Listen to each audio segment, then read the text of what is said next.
Welcome to 60 Plus Racing Adventures, week 6 of this season at Watkins, Glen. 60 Plus Racing Adventures is the iRacing league where the cars aren't vintage, but many of the drivers are. It's a great championship that shows that this sim racing business is not just for the kids, it is absolutely for everyone, and there is many drivers in this championship with a great long history in racing find themselves continuing their passion on iRacing, part of this awesome league. 2 races ahead of us tonight here at Watkins Glen. Qualifying is just wrapping up for race number 1, which is going to be 20 laps. Like we said, it's round 6. This is what this season's schedule looks like. We covered round 1 here on RaceSpotTV at Hungaroring. Since then, they've been to Road Atlanta, Silverstone, Red Bull Ring, and Belle Isle. Now, continuing a little bit of an American jaunt, they find themselves Watkins Glen. A lot of history here and always a very exciting track. Rest of the schedule is Gateway, Mount Panorama, bit of a favourite of mine, Suzuka, Montreal, Milwaukee, and we'll have RaceSpotTV live coverage of the season finale, Road America, December 1st. So for today's coverage here on RaceSpotTV of both races, I'm David Haynes and I am joined by Dane Baird. Dane, Watkins Glen, what a very interesting and difficult track. We are on the boot layout, and without that inner loop, it is going to be big slipstreaming down the back straight. Yeah, it definitely is, and down that back straight it can be, you can reach some pretty high speeds through there. The bus stop definitely adds I would say having no bus stop, the inner loop, definitely adds an overtaking opportunity. Sometimes you'll find the cars not able to get quite alongside enough to make a move into there, and obviously side by side through a bus stop chicane is not the easiest thing to do. However, through the outer loop, the long right-hander at turn 5, it's much easier to try and make a move. You get a bit more time to get closer to the car in front, and a lot easier to run side by side through there as well. So that's a very interesting part of the circuit. But Watkins Glen, it's one of my favourite circuits on the iRacing service. It usually provides some pretty good racing because of the slipstream that you can get through there, and in these Indy Pro cars we should get some pretty good racing around here, I reckon.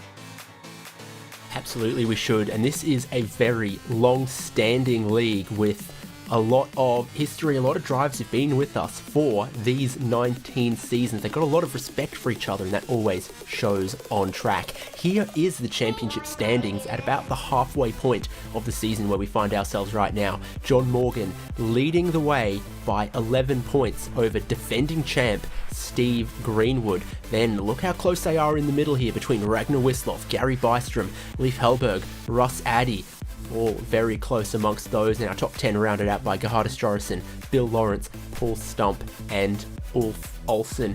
One of the good things about 60 Plus Racing Adventures is quite a few of our drivers are retired from full-time work. So for our European drivers, they're racing in the evening. But for a lot of our American drivers, well, it's a weekday afternoon. What more would you rather do than go racing?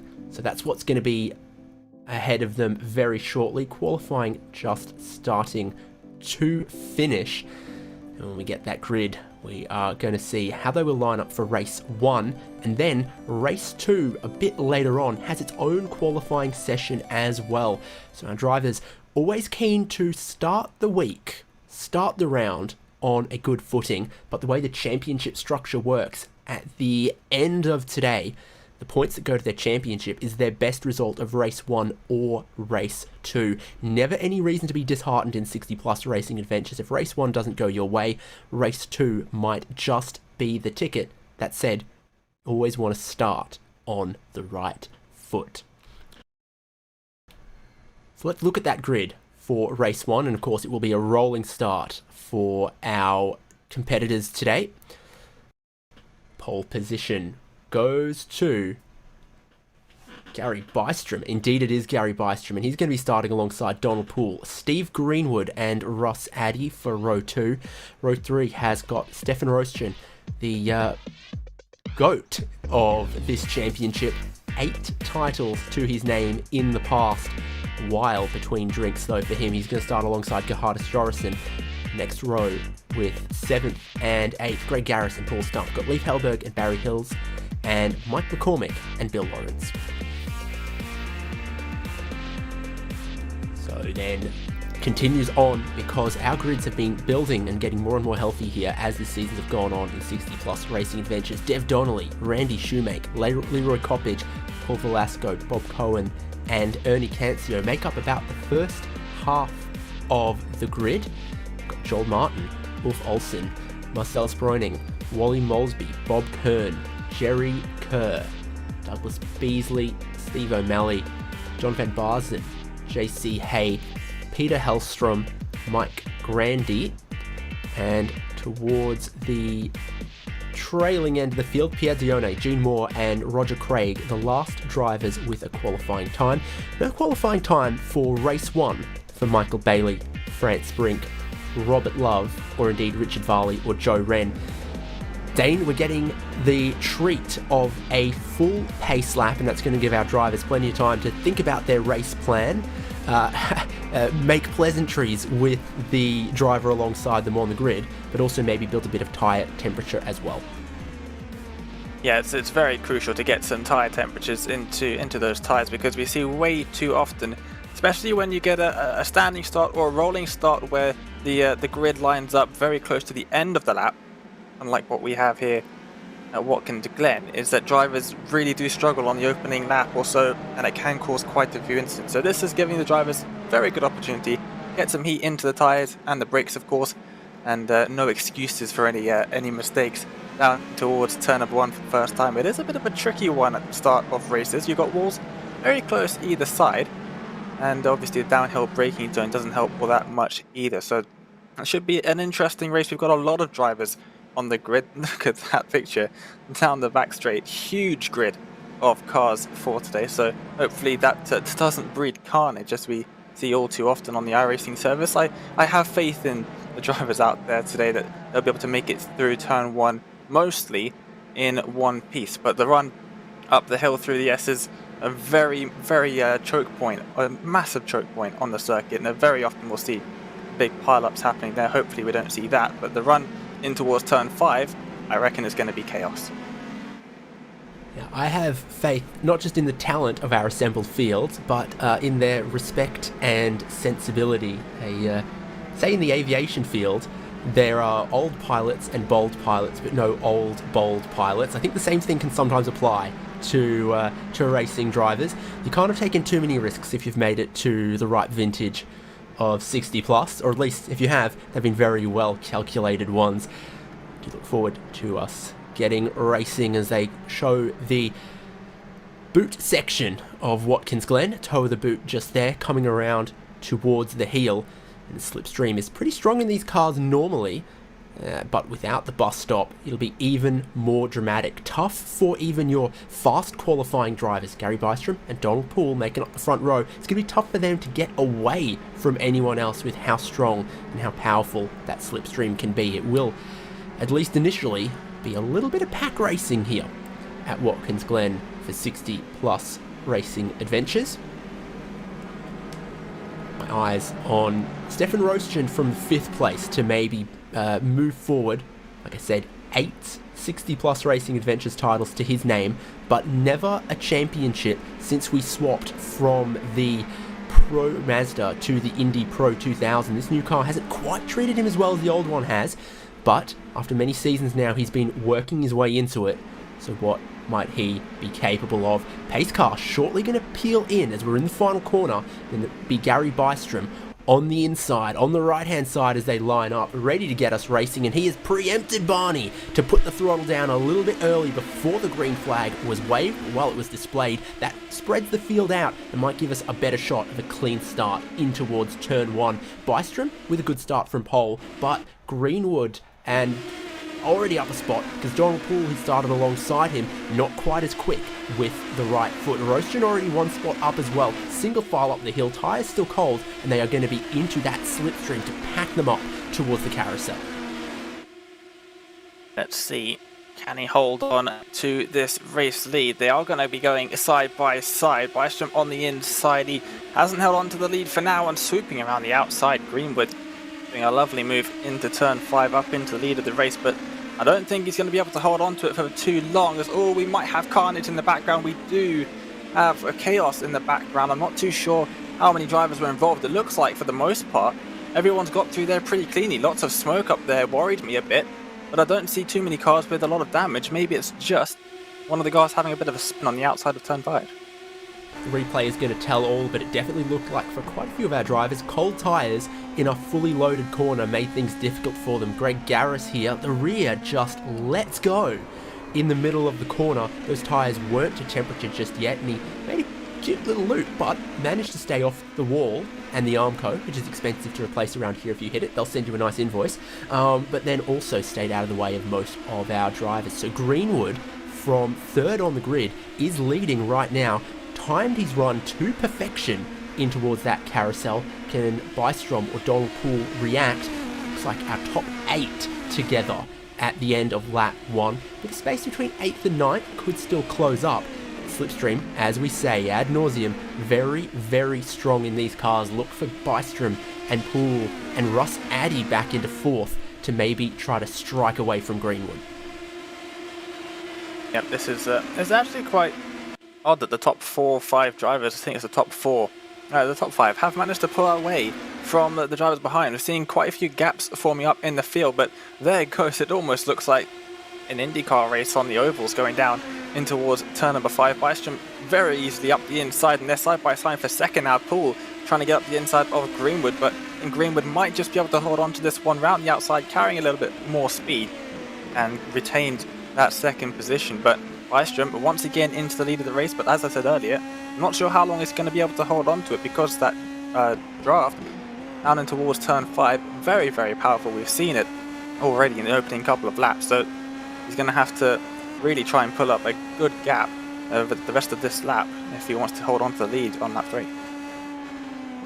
Top 5 getting away, as 6th and 7th didn't quite get the run they wanted through turn 1, and that's continued on with just a couple clumped packs happening early in this race. 20 laps for race number 1, 20 laps for race number 2 is plenty of time to take in the sights of Watkins, Glen, and you know, your top 4 are looking a little aggressive and robust early on, while Stefan Roschen in 5th has just been following, watching, and I think he knows this is a long race and a lot can happen. It could even boil down to just a little bit of survival for who manages to grab the win in race number 1. Through turn 1 they go. No need to pass there, because from the exit of turn 1 and the very generous runoff, it is throttle to the floor all the way up the hill through the mighty S's. And once they hit 6th gear, the lead driver will start running out of puff, running into that wall of air, and you can see everyone else following his wheel tracks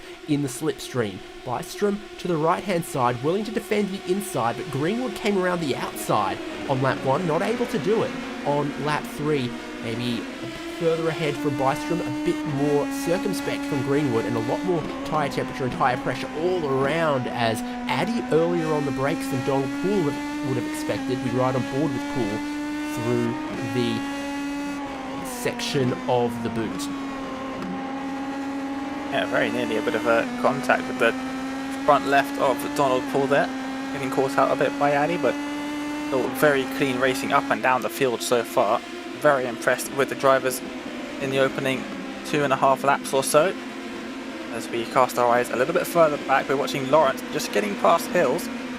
A position swap places a couple times already on this lap, and Lawrence back up into the top 10 on this occasion. Hills trying to, oh dear, we've got a pretty big mess here, and drivers sending it into the corner. I think one more driver got involved in the middle of the heel of the boot. Didn't know which way to go, and a couple of cars coming around the corner had collected him. 4 or 5 cars unfortunately involved in that one. The race spot replay will show us how it all kicked off with the well, it's already well in effect there for Joel Martin joining, and then a few more tangling in and amongst each other.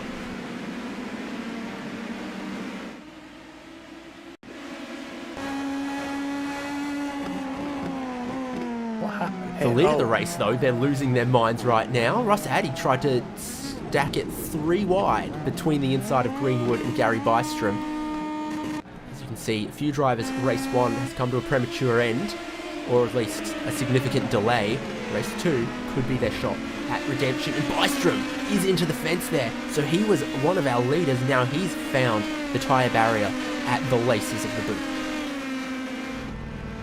Yeah, he's turned the wrong way around as well. Wonder if there was contact involved, or if it was maybe just a touch of the grass. I'm guessing by the pack racing that we're seeing on our screens on the replay that it might have just been a little bit of contact here heading down into the what is basically the ankle of the boot. Yeah, there it is, bit of rear contact and sent around into the wall. Can't really see from this angle if he's got too much damage on the far side.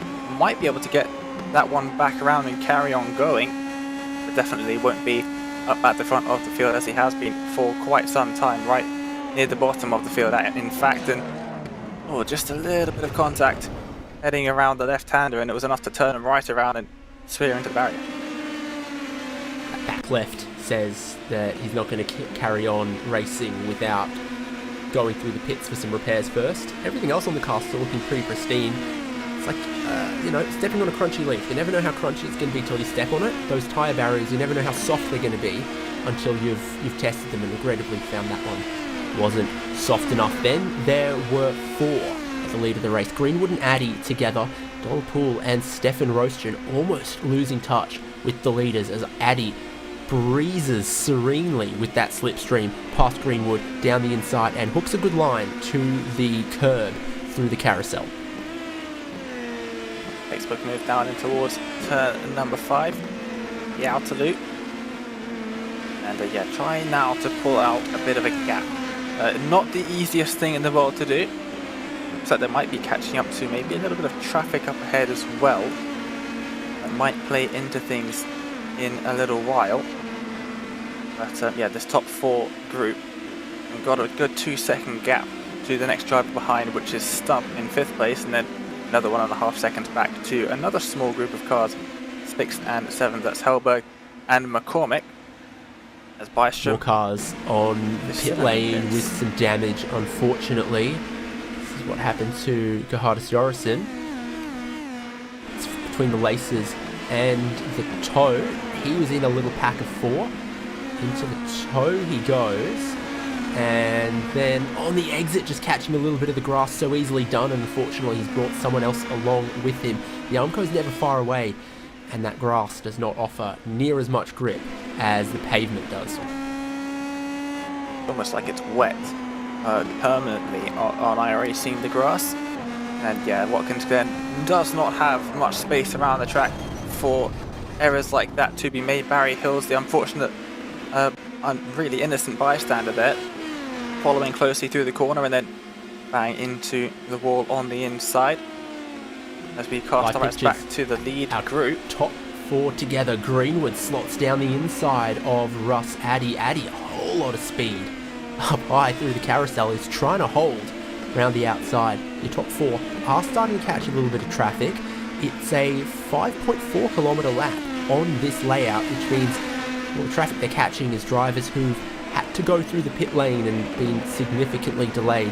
Normally not so bad for the lap traffic compared to some other circuits here at Watkins Glen, but it is something that this pack of 4 are going to have to be wary to, is when, how and which way they catch that traffic, and if they can cleanly get on path. And in the back of shot you can see Paul Stump is just a second away from hooking the slipstream off the leaders. He's all by himself, pedaling furiously to try to catch the leaders, and if he can, that'd drag him into the fight. Otherwise, the slipstream is so important. It is like NASCAR super speedway racing. Yeah, here at Watkins Glen, once you're out of the slipstream, the cars in front are just going to pull away lap after lap if you don't have the pace to catch back up. We'll see if Stump is able to do that in the number 54. Oh, it's once again contact being made at the heel of the boost, and I wonder who's been involved in this one. We'll see a replay. JC Hay and Steve O'Malley at a minimum, and then I think also Joe Wren. So there was a couple together. This is obviously going to tell us how it started. Side by side, both drivers thinking, how am I going to outbrake this guy? And Hay and Rem, and then O'Malley I think was completely innocent in that one with nowhere else to go. Another view from Ren, 2 cars side by side in front of him. Touch on the grass. Well, the car on the inside is what caused that one. Loss of grip and straight into the side pod of the car alongside, unfortunately. Slight tap on the grass is all it takes to do that here at Watkins Glen. No tarmac runoff to speak of other than at turn 1 and a little bit on the outside of turn 5 as well. And you'll see the drivers making good use of the runoff at the exit of turn 1 as well. No track limits out there until you reach the grass, so you see the drivers getting three or four car widths wide of the white line at that part of the circuit, as we're once again back on the lead group of cars. And Addy has held the lead for a good couple of laps now. Maybe found a place to gain a bit of time before that long run down into turn 5, but Greenwood very close this time back. Some traffic in front for Russ Addy. He has to look down the inside at turn 1. He had put a little bit of space between himself and the rest of the competitors, and this might do a little bit more because Greenwood had to be a little bit careful. Donald Poole is right up behind him. And Stefan Roschen has spent this whole race so far taking as little risk as he thinks he can get away with while still staying in the slipstream of the lead. Russ Addy trying to break the slipstream to Greenwood. Greenwood still following him, Poole following him, getting that double slipstream, and he hits a peak speed of about 255 kilometers an hour. Not bad given these cars are powered by what I'm pretty sure is a naturally aspirated 4-cylinder. And they do reach some pretty crazy speeds in these cars, and especially when you've got 2 cars in front of you. Punches huge hole in the air. Lower drag, lower air resistance means that your car is going to go considerably faster than if it was out on its own, which is the problem that Stump has in 5th place. He's just dropping further and further back as this main group of cars just keeps on going in the draft. And yeah, they're really not helping the drivers outside of this lead group. I don't really see a possibility, unless there's some kind of incident up at the front, where anyone else is going to be able to catch up to these top 4 cars. So they've got a bit of an opportunity here. Roskin in 4th place hasn't got involved at all. Is just sitting a bit behind them, 5/10 or so between these top 3, but definitely has the pace to catch up to them. It's pretty easy to do with the slipstream if you have it. Just catch up to the back of the cars, especially if they start going side by side into turn 1 and turn 5, as we saw in that last lap. So on the pit straight there, Gary Bystrom, who had been part of this lead pack, had to make that pit stop, ended up a lap down. He's just gotten out of the way of the leaders. But for Russ Addy, and who was it? Oh, one of those other cars there, it's stalled him out a little bit. Greenwood a lot closer than he's been in past. Does he have a lane to go to, or is he willing to wait it out at this point in the race? Having seen some of the carnage earlier, waited it out and I think rolled out of the throttle a little bit towards the end of the straight. Russ Addy still leads. Greenwood knows we're not even at the halfway point of race 1 of 2 just yet. Yep, still plenty of time in this race, and looking a bit further back at the battle for 6th position, we've got quite a few cars involved in this one. I believe maybe a couple of cars possibly as well, as they try and navigate their way through. Lapping traffic is very crucial to do it right in these big packs of cars. When you've got a few cars for position with each other, as all we've just seen a move for the lead of the race. Greenwood's got past Addy at the heel of the boot, it looks like. That's correct. Greenwood through into the lead ahead of Addy. Poole still in 3rd, and with some of this traffic, finally Roskin's going to get through. He'd almost lost touch with the top 3 as the traffic got in his way, but it all starts there at the toe of the boot, doesn't it? Addy just didn't quite have the speed he was after through the middle of the corner, and Greenwood was alongside very early, textbook, to take away the lead, signal his intentions almost at the corner before. Addy running very wide there, with a bit of that traffic, and quite possibly the worst place possible for the drivers. I think if you could pick one place where you'd never reach traffic, it's up there through the S's. as they are literally bump drafting. 3 wide now, coming up to some lap traffic. This could end in a bit of disaster as it's Addy who's forced to back out, and now Paul gets stuck behind a lapped car. And somehow they don't change positions, but that could have been very sketchy indeed. Yeah, lapped car doing exactly the right thing, just holding the line, and unfortunately for Dong Pool, trying to go 3 wide with the lead battling cars. There wasn't space for him to carry that speed and that momentum around. He had to roll out of it to try to just hold touch with the leading trio. This is that battle for 6th. Mike McCormick and Leif Hellberg. Bill Lawrence, just wants to be within a second or so as well if he's going to get the slipstream. So he is distant to this battle, but not quite picking up the same slipstream and the same tow. Gary Bystrom in 64 is the next car for traffic that they've got to catch. But knowing he's otherwise, without that incident, a lead contending car, he's not a bit of traffic that they're going to catch quickly. He can hold pace with these guys, and that makes it, if anything, even more difficult. He's not predictably slower. He can match the pace of the leaders, but currently scored a lap down.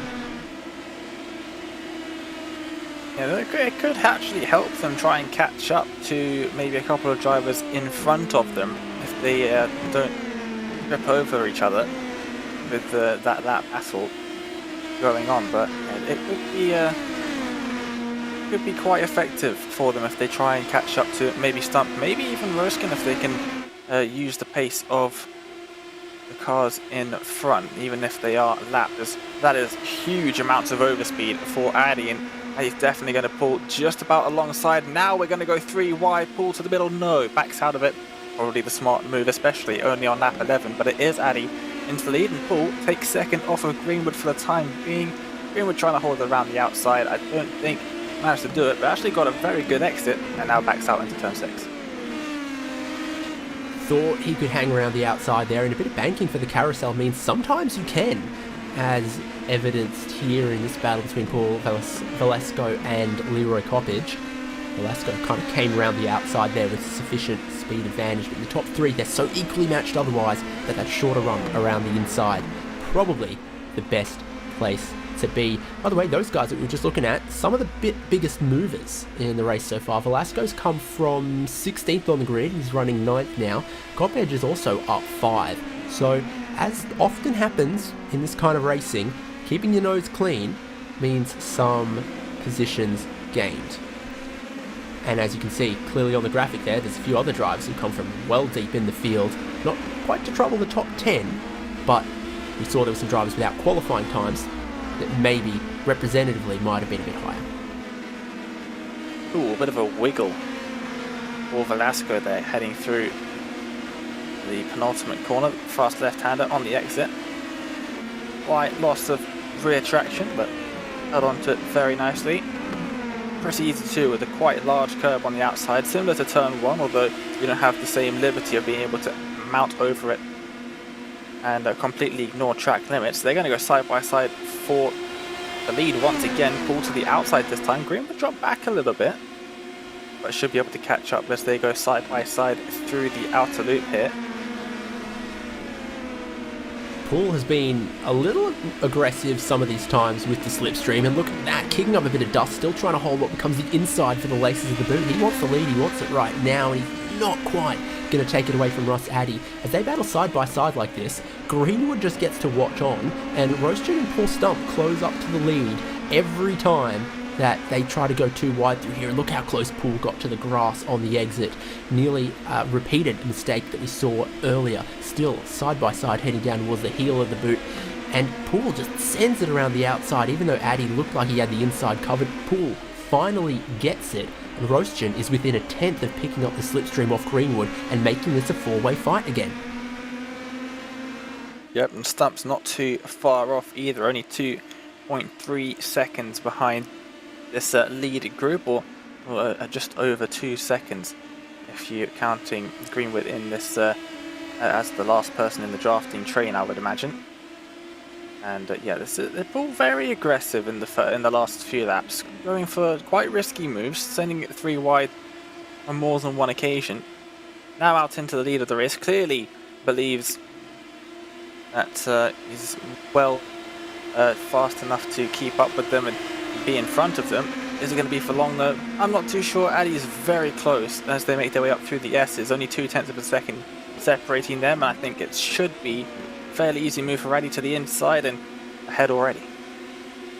Yeah, nose in front, looking down the inside should be enough to grab the lead away. One thing that can happen with these cars in the slipstream sometimes as well, though, is they run out of RPM, hitting the rev limiter in 6th gear. Not sure if that's happening this time with these select gear ratios, but there is sometimes it does happen. You get a lot more speed in the slipstream.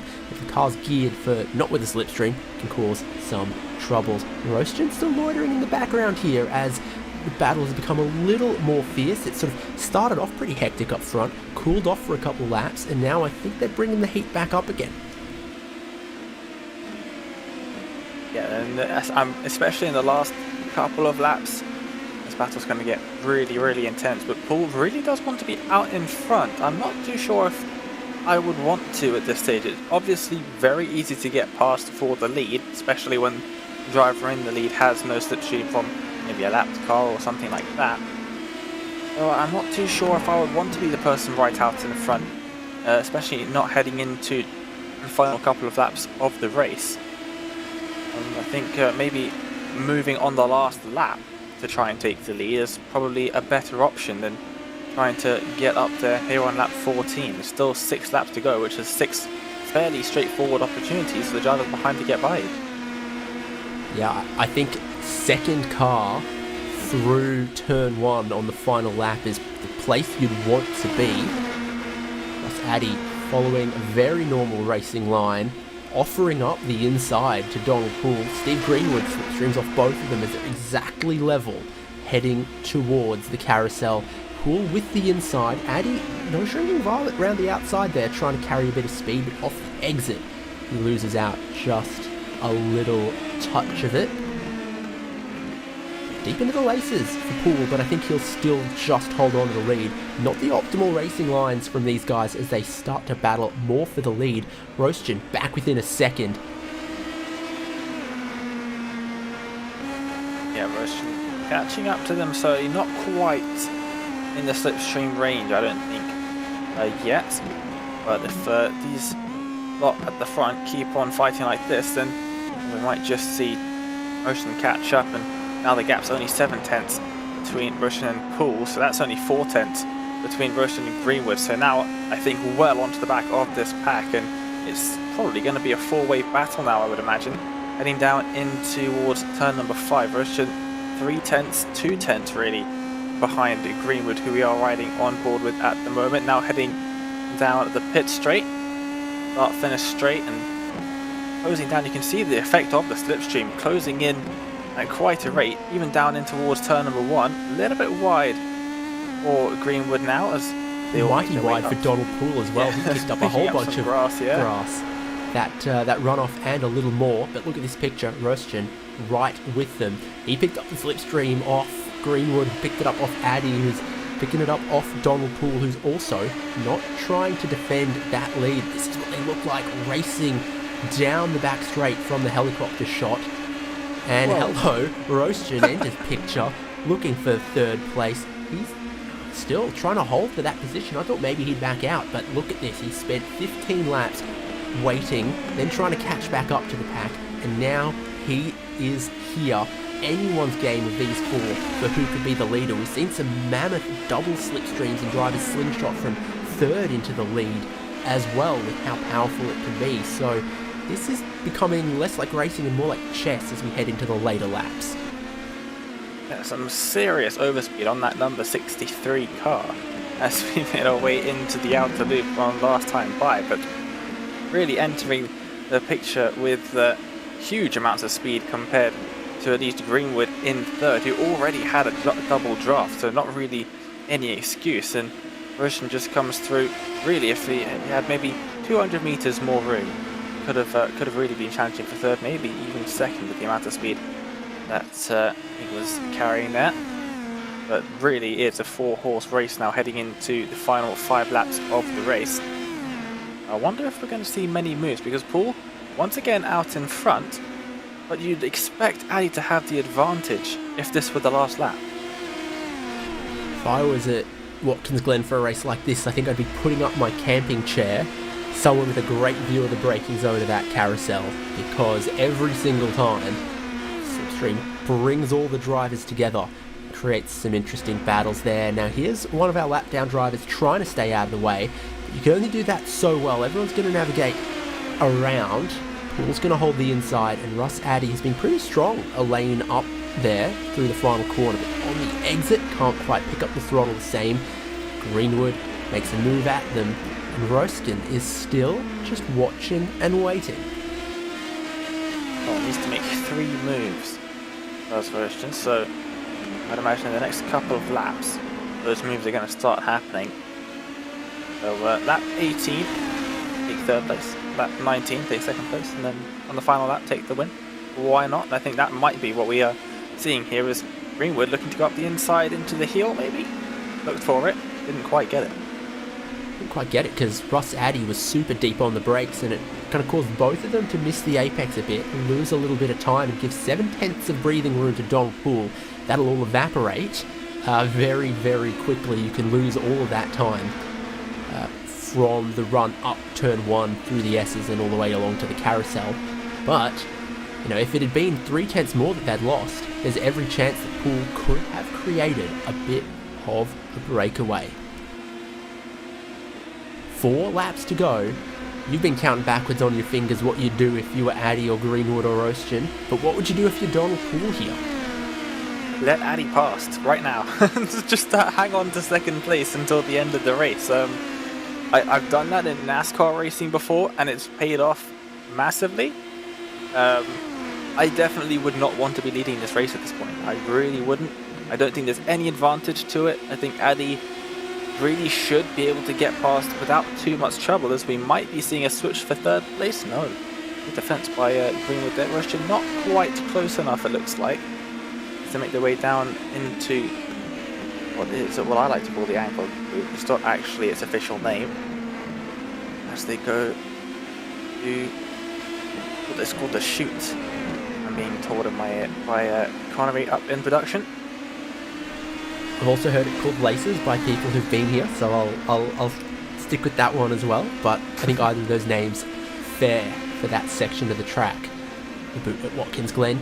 One of the things the drivers do talk about with this length of race and the fixed setup is if you strangle 100% out of the car the whole race long, the rear tyres can start to give up by the end. And if you watch the corner exits for some of these drivers, some of them are starting to just struggle with that rear traction, and there is a little more slip angle, a little more attitude from the cars as they race towards the end of race number 1. No pit stops, green lights to flag, and even with the relatively moderate track temperatures we've got, the speeds and the load can take it out of these tyres. So, 3 to go. Quite an exploratory line from Greenwood. Roaston's also dropped back a little bit. This could become the Donald Poole and Russ Addy show if we're not careful. Yeah, they have dropped back quite a bit. I didn't see them battling, so maybe it is just the tyres starting to overheat, starting to not give them as much grip out of the corners. Poole has got a bit of a worrying sight up ahead. I think we just saw 3 wide between some cars that Poole's coming up to lap, and a little bit of a look to the inside for Addy. Not close enough to make it work. This is a little bit worrying now. I'd expect it to be a little bit easier for Addy, maybe just holding back for 2nd place and waiting until that last lap. It would be quite difficult for us to know at this point. But with 2 laps, or 2 attempts at that move into turn 5, the absolute left in the race, I would expect Addy to just hold back, figure out that yes, the move is definitely possible and very reliable, and then just sit back in 2nd and wait until that last lap, the 20th lap of the race, and make the move there for the win, because as we've seen, not too many overtaking opportunities throughout the rest of the lap after that point.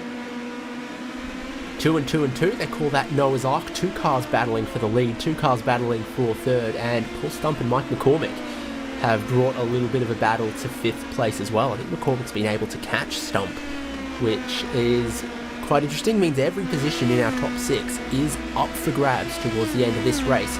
2 to go. Donald Poole leads, and in fact, I think as you look down the pit straight, you could see our 3 two-way scraps.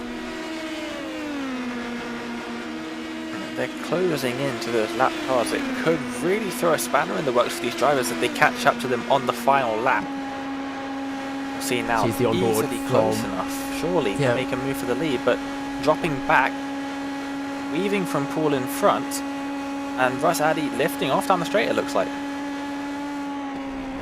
He doesn't want to take the lead now, knowing that next lap, on the last lap, it'll switch back the other way. So he's just waited behind Donald Poole. Poole, I'm sure, knows that's happening, and here is this battle between McCormick and Stump. McCormick has gotten around. So is Paul Stump, has he pushed too hard too early, trying to catch that pack that he was just on the fringes of, and he's worn out his tyres? That's the only thing I can really think of, as well as that strong slipstream. Coming up towards starting the final lap of the race. 9/10 of a second between Poole and Addy right now. Poole's been really strong so far through this middle sector of the lap, and in fact, Addy starting to struggle with his tyres. Could Poole actually have a breakaway here and remain unchallenged on the final lap? It would be a real surprise given the racing we've seen for the lead up until this point. Poole managed to make a penultimate lap breakaway, but he is going to come through the final corner to start the final lap of the race. You might be right there. Paul might just have a big enough gap. Addy looked like was struggling through that final sector. And with a second of a gap, probably picking up a 1x there, taking a nice chunk of grass with him. But that is a huge gap. I really don't see a way Addy can get past now. It looks like Paul might have just saved enough tyres to make it all the way to the end without too many difficulties. It does look like Donald Poole's race to lose at the moment, but everywhere else the battles and the positions are contested. Roastgen and Greenwood side by side for the final step on the podium. Greenwood's got the inside, but Roastgen, a lot of guts around the outside. Almost too wide though, had to let off the throttle lest he jump on the wrong side of that sort of berm almost it is, the exit of the track towards the runoff. Greenwood manages to hold on from Roastgen. McCormick has broken away from Paul Stump as well for 5th and 6th, and I'm hearing some rumours that a little bit of radio chatter suggesting the drivers who haven't had any slipstream might be out of fuel. Russ Addy is one of them. There is drivers running out of fuel on the last lap. Donald Poole, if he's got enough, could go unchallenged here. That's put Greenwood and Roastgen up into 2nd and 3rd. Huge wiggle on corner entry though for Greenwood. Roastgen is all over him into the final sector for race number 1. The checkered flag is waiting for Donald Poole, but who is going to stand with him on the podium in what order? Running out of places for Roastgen to be able to attack, and Poole takes the win, managing the fuel when maybe some others couldn't. 2nd goes to Greenwood, Roastgen in 3rd. That could explain Paul Stump dropping back as well. Russ Addy doesn't look like he's even going to make it to the checkered flag. That is so unfortunate. Yeah, you're right, it would explain, especially with Stump being alone the entire race up until those final couple of laps. That is very unfortunate for them. I'm surprised Paul made it that far, because Paul was out in front for a while, probably just saving the fuel down the straights maybe, but yeah, very unfortunate stuff for quite a few of the drivers that are not going to be making it to the end of this first race, but they're going to learn. They're going to learn for the second race at least. Lost a bunch of positions on that final lap, so there's a lot of drivers going slowly. Has Paul Stump made it to the checkered flag yet?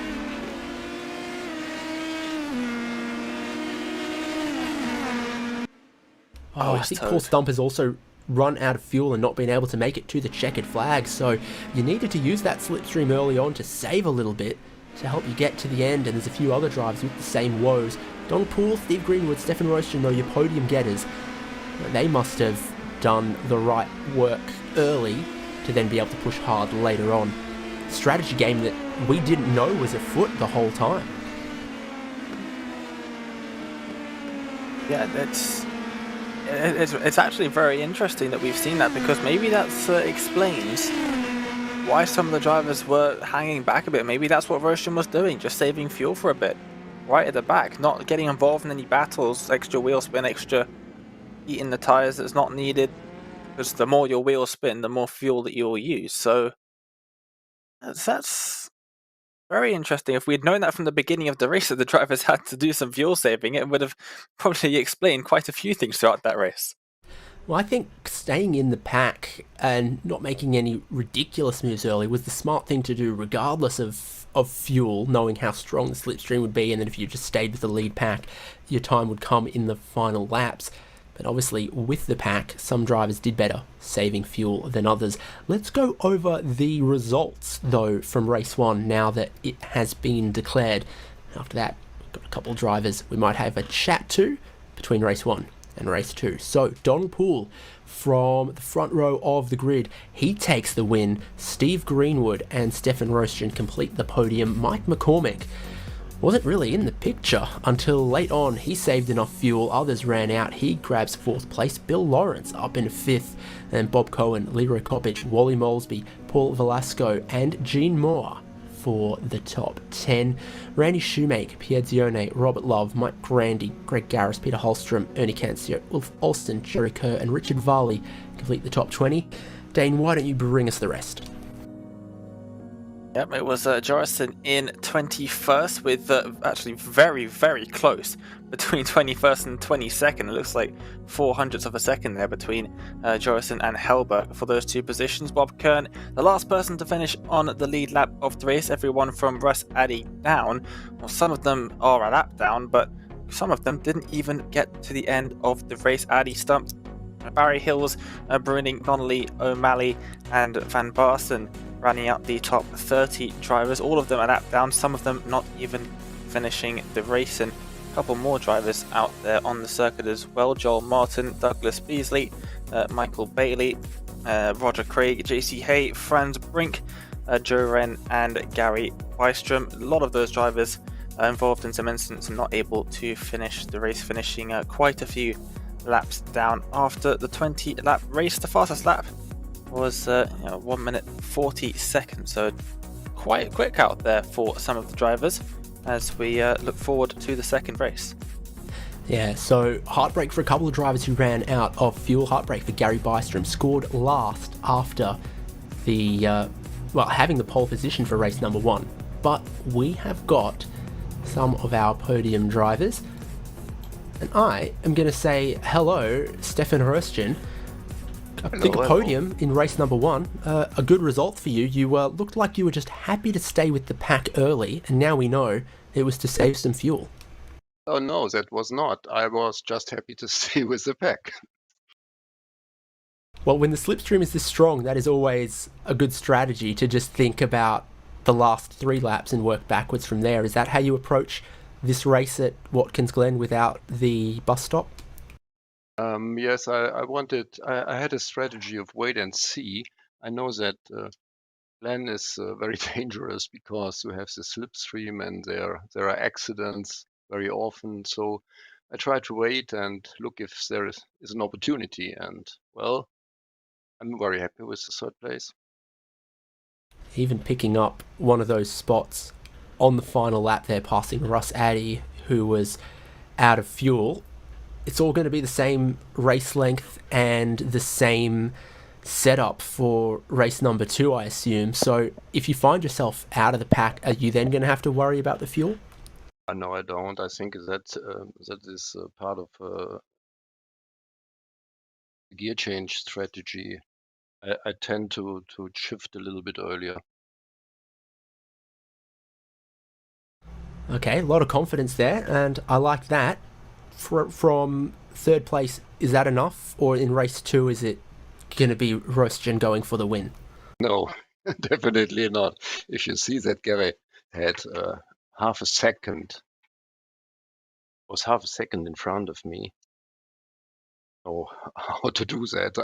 I'm not practicing that much currently, so it's quite okay. Well, good to know, and I hope you had fun, and we'll see you for race 2. Yes, I had fun, and perhaps we'll see us later. Fingers crossed for you, Stefan. Well, we've got another driver to speak to us after race 1. So Dane is going to have a chat with 2nd place man Steve Greenwood. Steve, welcome to the comms booth. Can you hear us? Steve, are you there? I am, yes. Sorry. Good evening. No worries at all. Welcome to the comms booth. Second place for you in race number 1. That's a pretty good way to start off the evening. Yeah, a bit lucky at the end there with us running out of fuel. I think I owe Gary an apology. I'm not sure. I haven't checked the replay yet, but we had contact on lap 5, I think it was. As I say, I've not seen it, so I don't know, but it could have been my fault that. I went up the inside of him. I'm not too sure from what we saw if there was anyone really to blame. Just looked like a bit of a racing incident, at least for me.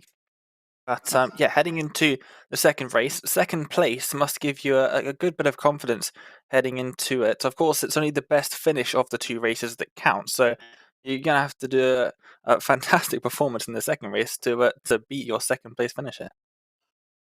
Well, we've got a little bit of jeopardy as well in this because quite a few people ran out of fuel at the end.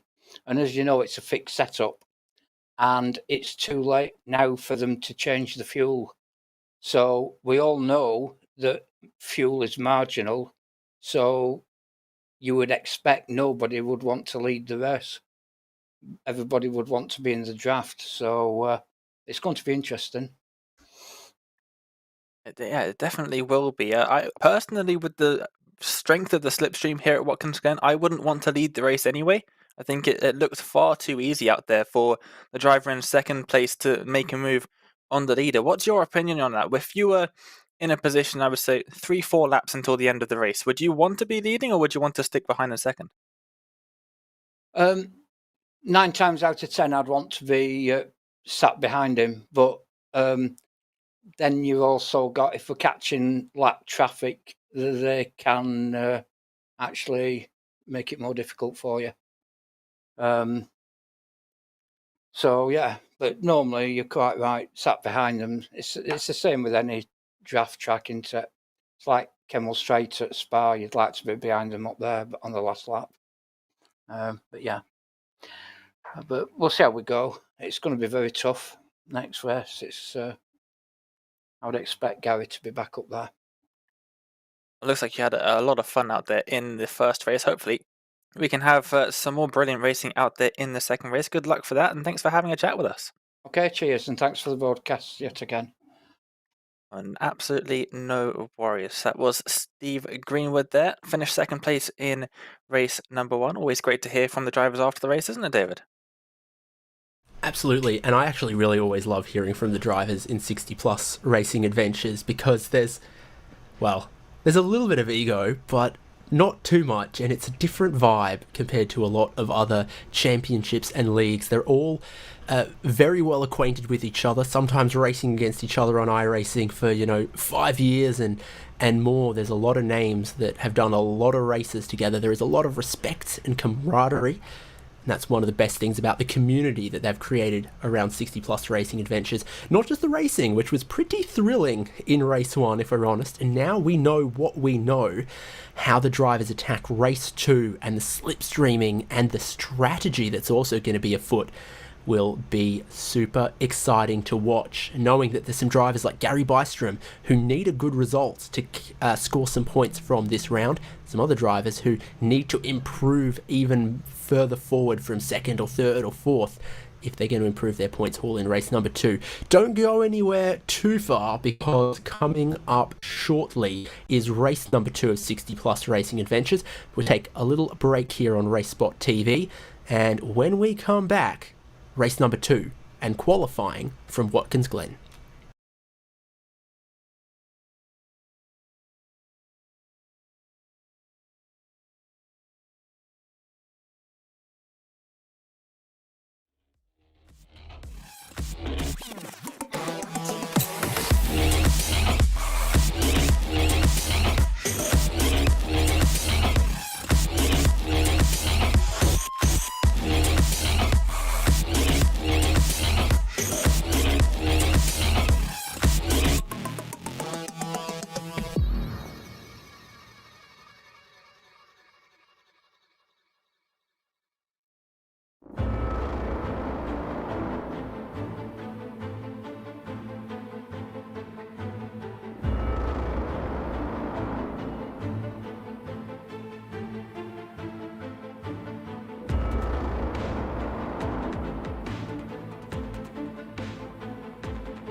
And welcome back to Watkins Glen. Race 2 is not far away in 60 plus racing adventures. But before we can go racing, we've got to go qualifying. And we saw that, well, qualifying can be pretty important in a 30 plus car field. You never know what might happen on lap 1. And there were certainly a few incidents. If one happens, you want to be in front of it, not behind it. You definitely don't want to be in it. So thanks for joining us once again on RaceSpotTV. I'm David Haynes with Dane Baird, Connery Maddock producing for us.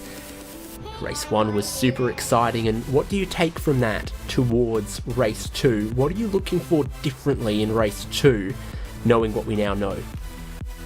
Well, not only do we now know that there might not be enough fuel for drivers to finish the race on without doing some saving, half the field also now knows that they didn't know before. We saw quite a few drivers running out of fuel at the end of that first race. Of course, you never want to see that, but it does make the second race slightly more interesting. The drivers are going to have to start thinking about that. Maybe they didn't even know that there was going to be a problem in that first race up until the car started spluttering down the back straight. But yeah, I'm not too sure what to expect. I know for one thing for sure, no one will want to lead this race. But if you're out in front, you're not in the slipstream, the person behind you can easily get past near the end, and you're going to use up a lot more fuel. If you're sat behind somebody, you can use the slipstream, gain a little bit of extra speed, and lift off a bit. Use less throttle, use less fuel. You can't obviously do that if you're out in front, unless you're happy giving up all of the positions. So it's definitely going to be a different way to race in this second race. People are definitely not going to want to be out in front, that's for sure. It was interesting though, having spoken to two drivers after race 1, Stefan Rostgen, I kind of poked him about it, entirely unfazed by it.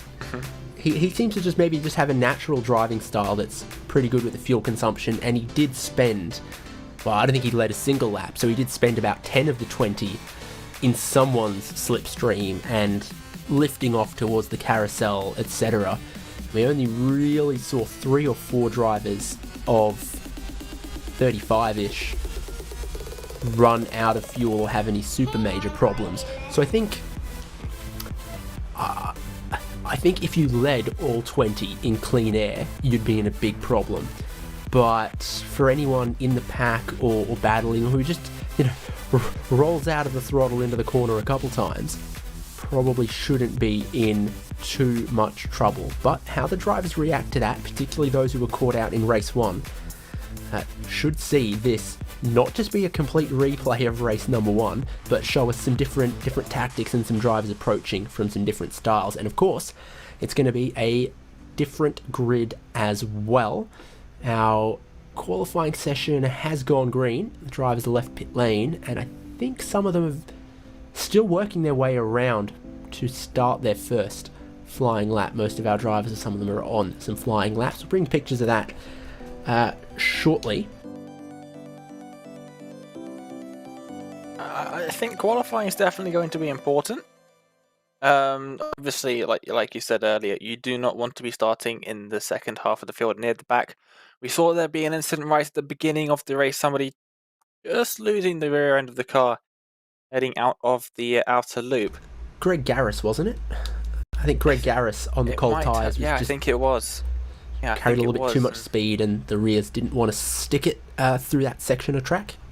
You certainly don't want to be behind that when it happens, because that could have very easily gone a lot worse. The track really funnels at that point of the circuit. Yeah, if there is a big pile up, you definitely don't want to be behind it. Yeah, you might be able to avoid everybody miraculously and you come away very clean, but you've now got a 10 to 20 second gap between yourself and the drivers out in front. So being up at the front in qualifying might not be crucial to where exactly you finish, but definitely in the first opening few laps, it's going to be very important to where you will come out of those laps. Damage if you've been stuck behind an incident or another slower driver, maybe if one of the top guys ends up near the back of the pack. But yeah, it definitely will be important in that regard. But I think once you're in the top 5 cars, maybe in the top 10 cars, it isn't going to matter too much as to where you end up finishing the race. It is a long race, and with the slipstream, making passes shouldn't be too difficult if you have the pace. So, qualifying about halfway done. As you see, we ride on board with Mike McCormick. He provisionally sits in 3rd place. He's got one more lap to try to improve, and he's on the final sector of that lap at the moment. You can see, overcast now, conditions a bit cooler on track, more grip than at the end of race 1, but also a little longer to warm up the tyres. Shouldn't have been a problem with a full warm-up lap from the pit lane, and McCormick improves, but not enough to steal that provisional position away from Gary Bystrom. Bystrom himself around the final sector of the lap 2. Here he is approaching the final corner. Can he make it a lockout on pole positions at Watkins Glen? He had pole for race 1, provisionally sits pole for race 2. Is he going to improve on his second lap from a 140.8? Yeah, he's going to find half a tenth. There's not many other drivers out there that could usurp him anymore, so Bystrom, super strong in qualifying, didn't get to show us what he might have in race pace. That is why the lead battle is also going to look different for race number 2. Greg Garris, strong qualifying there. And who else hasn't completed all their laps yet? There's 5 or so drivers who haven't left, but I think that's almost everyone. Yeah, it does look like most of the drivers who are going to be going out and setting laps have already done so. There are still a couple of drivers who haven't, though. We are now looking at the number 6. It's Bob Kern. Looks like he's completed his laps. His allocated laps that will count towards qualifying, but he's still out there having a bit of practice. Maybe practicing fuel saving, probably just practicing in the new conditions, of course, as it does look to be quite cloudy out there actually. And in Watkins Glen at the moment, whereas it was a little bit brighter for race number 1. Yeah, it looked like pretty clear conditions all through race 1. Officially partly cloudy right now. I'm seeing some patches of sunshine, but definitely some overcast conditions. At the end of race 1, I think the track temp had climbed all the way to about 30. It's 23 right now. Cool start can hinder the tyre warm-up, but help the tyre life long term, and also it makes them go quicker and burn more fuel as well with a lower track temp and a lower air temp. So it might mirror race 1's conditions, or it might be a little cooler for race 2. What we also saw throughout the racing is that if you're a second back off someone at turn 1 here, you can be right to their rear gearbox by the time you've climbed all the way through the S's, skipped the inner loop and come to the outer loop. So you can be, on average, a second a lap slower than someone, and that slipstream will compensate for it. Look at the timing column on the left. How many drivers have we got within 1 second of Gary Bystrom's pole time? The answer is a better part of kind of 24 or so. Some drivers with some good racecraft could still hang with the lead pack, even if they haven't got out and out speed. If they make clever moves in the field, they could also come forward. So that strong drafting effect does change the style of the racing compared to if we were at somewhere without it. There is one more thing that drivers might need to take into account. It doesn't look like they will here today because, of course, the sun doesn't look like it's too strong out there. But these concrete strips on the circuit is one of the little tiny Easter eggs almost about iRacing, is that they're actually modeled differently to the asphalt around them. They will heat up quicker than everywhere else on the circuit, which is a weird thing, but it will heat up the tires, and so if the track gets particularly warm, drivers who know this will start trying to avoid running over those concrete strips if and where possible. I'm thinking like toe and heel, you can try and get your inside tires off of the concrete, and it can help you maintain a little bit more life and cool your tires a bit by not running over those concrete strips. It doesn't look like that's going to be too important today because, of course, we have that low track temperature and partly cloudy conditions as qualifying comes to a close, it seems.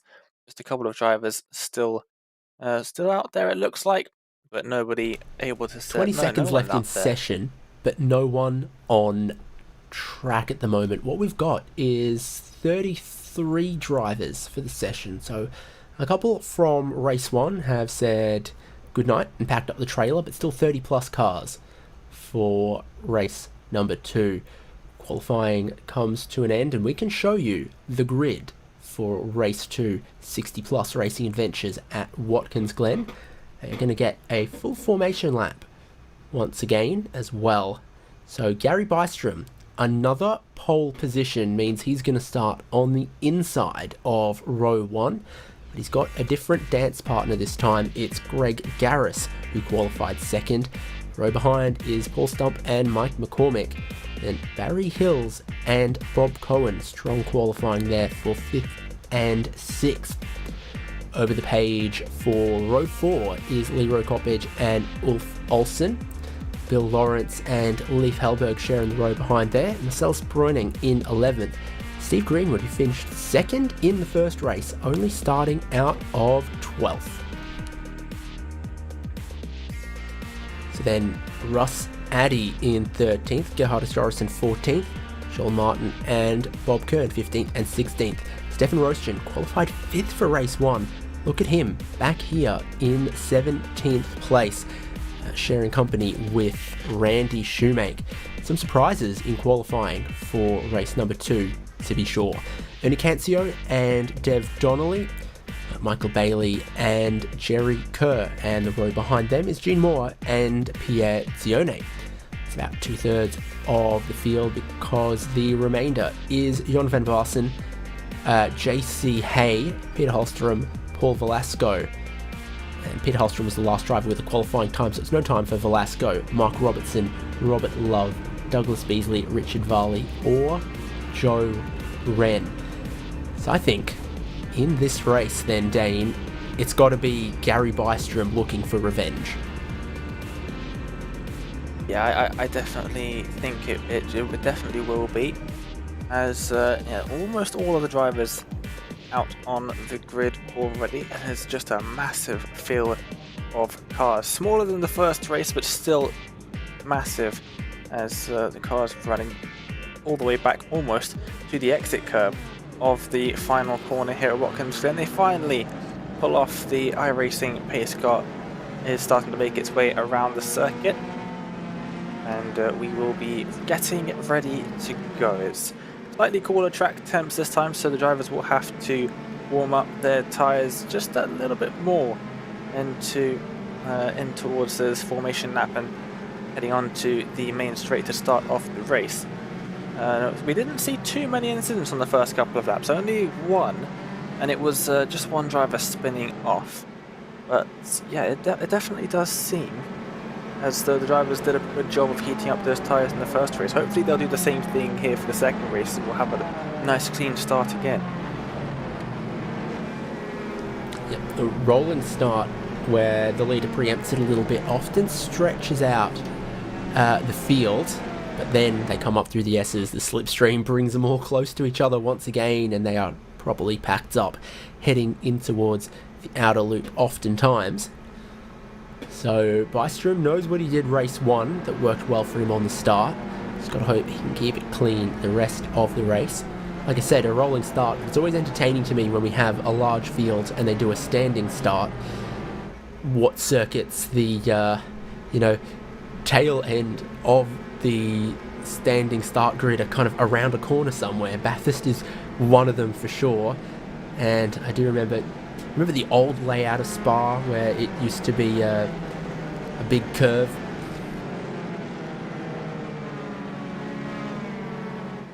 Yeah. No, you're too young, that's right. No, I definitely don't remember that. The only layout of Spa. 2005 and before, I think it... So when I was 3 years old, no, I do not remember that layout of Spa. The only layout of Spa I actually remember is the current one. Remember when the bus stop kind of looked like a bus stop? Oh, good times. The videos looked awesome. Definitely better than the not bus stop that they have at the moment at Spa. They have a bus stop at Watkins Glen. We're not using it. I'm happy about that, actually. I'm not sure about you, David, but I personally don't like the inner loop at Watkins Glen. I just find it very awkward. certainly a formidable corner, but it can get just a little clunky in racing conditions, and it's been the source of many accidents. It was put in to kind of solve them, well, not necessarily prevent accidents, but just reduce the speed and severity they happen at the outer loop, instead of adding more runoff. We are 2/3 of the way, in fact more, around this pace lap. Gary Bystrom, I'm sure, will be shifting down his gears and getting ready to launch in action. Also, worth noting that fuel consumption is in effect for this whole pace lap, so how much he burned on the pace lap could also factor in to the race. I wonder if some drivers didn't know that in race 1, might have used a bit higher gears and a bit less throttle and smoothly run their way around the pace lap. But onto the racing, Gary Bystrom does exactly what he did last time, and he's going to lead the field down towards turn number 1. Mike McCormick from that inside line is going to potentially follow through as well. Greg Garris pretty careful in third. There's Paul Stump almost stacked up behind him. There's a couple drivers into each other. In fact, there's a bit of a car park in turn number 1. Who's in that? Bill Lawrence, Jerry Kerr, Joel Martin. Quite a few drivers, 4 or 5 cars in turn 1. Lap 1, never a great start, but they're still racing up front. Bystrom might lose that lead early. He's down the inside, but it is big speed for McCormick around the outside, trying to get his nose in front, trying to work around the outside. You've got to be careful doing that. We've seen on the cold tyres, the rear does not want to stick, and look how wiggly it got for McCormick. Does not work on cold tyres on that line. Bystrom back into the lead. Yep, and by almost half a second at that. Single file for the most part throughout the field, as we will get a replay maybe? Yes. Oh, it already happened before the corner. Is there a second? Oh, there's 2 different incidents here at the start of the race, so I'm not sure what's happened. We'll see now. Maybe drivers just slow to get away, not realizing that 15 rows up the road, the leaders are already full throttle. And see what happens here. Oh, it hits the grass on the outside and swoops across the track and takes out the driver of the 73, Michael Bailey. Did absolutely nothing wrong. Really unfortunate there. Yeah, and that all separate to the other little car park past the apex of turn 1. So that all happens in the background. 2 drivers, 3 taken out. They're already parked. Don't fully pick up who that is. 7 is Ulf Olsen. So a lot of it happening around him. He was relatively high up the grid. They're 3 wide and he is in the middle. And he just maybe doesn't leave enough room to the inside for the other driver that was there. On the live pictures though, problems again for Gary Bystrom, and this is going to be a round to forget for Bystrom. Race 1 ended in a bit of heartache, and race 2, look at how severe the damage is on that. McCormick and Stump lead the way. Let's look what happened to Gary Bystrom. Watkins game really has not treated him very kindly. Gets over the curb and bang into the inside tyre barrier, and straight away taking the tow back to pit lane, just bottoming out the car maybe over the curb on the outside. It is a big old curb. You can take over a lot of it, but yeah, I think he might have just taken it at an awkward angle with some cold tyres as well, and round he went. And yeah, as you said, definitely a round to forget for Bystrom at this time. It has not been his round, has it? No, definitely not. Tyres might have still been cold at that point, and the camber change on the exit across that curb, you've either got to completely stay off it or monster it and leap over it. He was sort of in a reverse Goldilocks situation where in the middle, in between, was no good, and it spat him around and towards the wall. It was in control from the apex curb, but it was just at the exit that he started to lose it.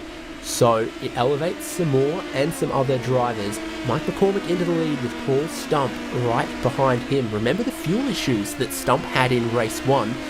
I reckon give it 5 laps or so before you see Stump trying to do anything too aggressive. I bet you he's thinking, a slipstream, I didn't get one of these last time.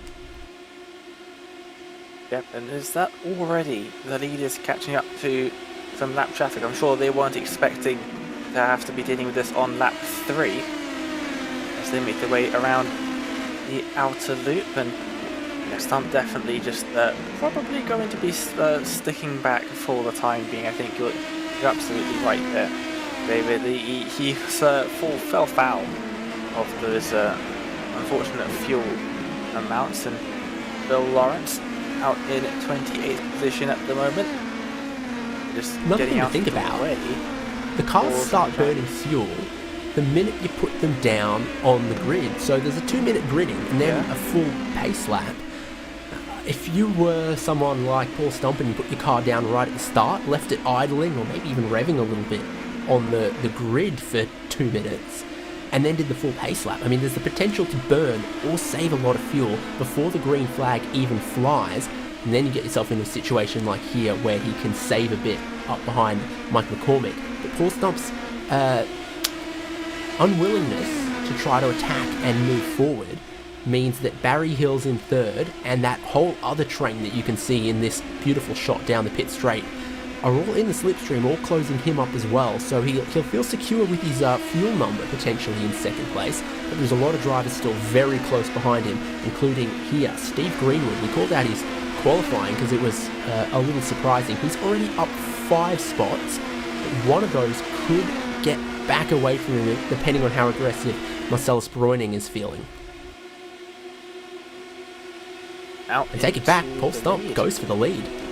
Yeah, unexpected by everyone, I think, and comes Greenwood around the outside of, I believe that's Helberg just behind, as they go in towards number 6, the shoot. Almost told in race number 1. Yeah, Stump going for the lead of the race fairly early on. Wasn't expecting that too much, but as he was saying, putting your car down on the grid straight away definitely does burn a little bit of fuel. If you take a look at it in the black box, it will slowly tick down. Usually not enough for it to cause issues, but in a fixed setup where it's already caused some problems in the first race, I wouldn't be wanting to take any chances at all. And some of the drivers having a bit of a rev party. I'm sure everybody on iRacing has done that at some point. Play a little tune with the throttle whilst waiting for everybody else to grid up. Maybe the person alongside you joins in. Always a bit of fun, but not when you're trying to save fuel. That's definitely not what you want to be doing at the start of a race. You get your race over before it even starts. So just clicking on to lap 5 now. Paul Stump leading, but look at the train that comes along with. Barry Hills has closed up a fair bit, and there's a lot of pressure on Bob Cohen in 5th with Leroy Coppage and Greenwood and Leif Helberg as they all snake up through the S's. Cohen under pressure if he loses that slipstream to Greg Garris, which he just might. How nice are his other fellow drivers going to be to him here? Not so much. Coppage going for the position, McCormick going for position at the lead as well. Yep, very close through these couple of corners. Hill's right onto the back of these two as well, and starting to separate the top 4 from the drivers behind. There was a pretty substantial train forming a couple of laps ago. It seems that a few gaps have started to form. As McCormick catches back up, boost up, we're seeing side-by-side action there. Because Garris is losing out, lost control of the rears coming up through the toe, I think pushed a bit wide onto the grass. We saw that end in tears in race 1 for other drivers. Greg Garris has kept it on the road, but the man who started on the front row of the grid, he went backwards a couple positions early on, and you can see that went and cost him 2 or 3 or 4 positions even. He's back into 8th now. This is how it happened. I think he just followed everyone else out wide. Yeah, just understeered a bit. Maybe we're not expecting, with obviously slipstream is fantastic. Down the straight, give you some nice overspeed. Through a corner, not so much. It's just going to lose some of your downforce, some of your lovely aero work that's keeping you glued to the ground. And unfortunately, he ran out of that just a little bit. Understeered out wide onto the grass. Did a pretty good job of holding on to that, to be honest. He very easily could have just speared into the inside barrier, as we saw Gary Weisham do earlier on in the races. McCormick going for the lead of the race. Are they going to battle this one out, heading in towards turn number 5? Looks like it. Yes, it is. Stumped all the way around the outside. And just about sits back for now. Might be under pressure from Hill slightly. No, Hill's backed out as well. Got making to lead the race. Yeah, and I think McCormick was very generous with the space he left around the outside and still managed to take the lead away. Those top three creating a bit of space between themselves. And the next pack, you can just see Bob Cohen still under a bit of pressure with Coppage and Greenwood and Hellberg and Garris and Russ Addy joining the train as well. So Bob Cohen desperately wants to stay with the slipstream of the top three, I'm sure. And if he can't, the other drivers behind him are going to very quickly lose patience with his leadership. Yeah, and once you get ganged up on by a massive draft train behind you, there's very little that you can actually do about it, especially here at Watkins, heading down into that outer loop. So he's got his work cut out for him. As Bob in 4th place, look at that awesome shot down the start-finish straight. It looks like a move is being made there. That's Russ Addy going down. Quite a move it is.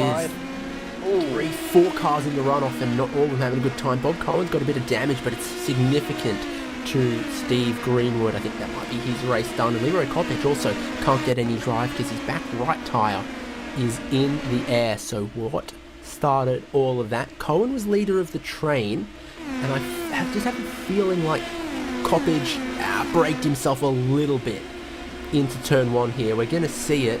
Oh no, it's a sort of snooker maneuver there as Coppage lifts out of the throttle. Greenwood rear ends him into Bob Cohen.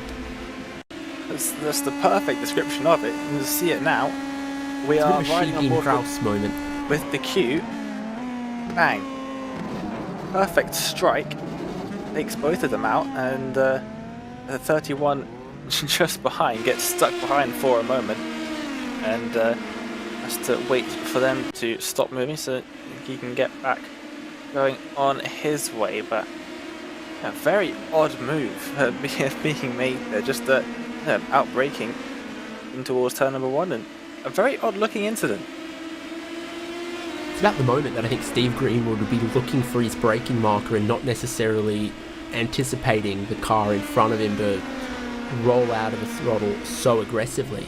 But a bit of lift and coast here and there in the pack not to be a surprise after the number of drivers who ran out of fuel on the final lap of race number 1. What it has done is elevated a couple of drivers big time with the 3 or 4 that we lost to that turn 1 spot. Suddenly Shahadis Yorison is +6 into 8th place, and also big gains for the drivers behind him. Shoemake +9, Dev Donnelly +10. So their time to shine in race number 2.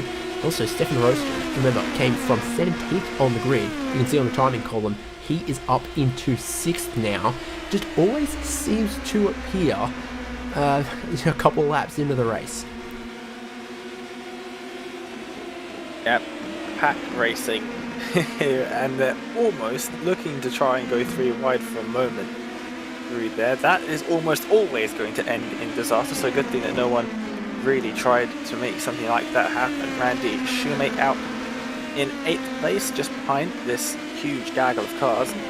Looking out down the top of the boot, now in towards toe. Very apt corner names at this part of the circuit. The thing for me about the corner names is they don't make any sense on the ground until you look at an aerial view or a track map. Like, the toe doesn't really look like a toe, and the heel neither, but on the track map you can see it. Yeah, the whole section, calling it a boot first of all, brilliant, and then using the names toe and heel for that, for those 2 corners. It definitely does make sense when you look at it from the top. But there's a couple corners on the Nürburgring Nordschleife that are like that. I think on the ground Schwalbenschwanz doesn't look anything like a swallow's tail, but on the map you can kind of see it. I don't know any corner names at the Nordschleife. I've driven so many laps there and I have not remembered any of them except the carousel, the smaller carousel that no one really likes, and the Dottinger. So that's about it of my knowledge of the Nordschleifers.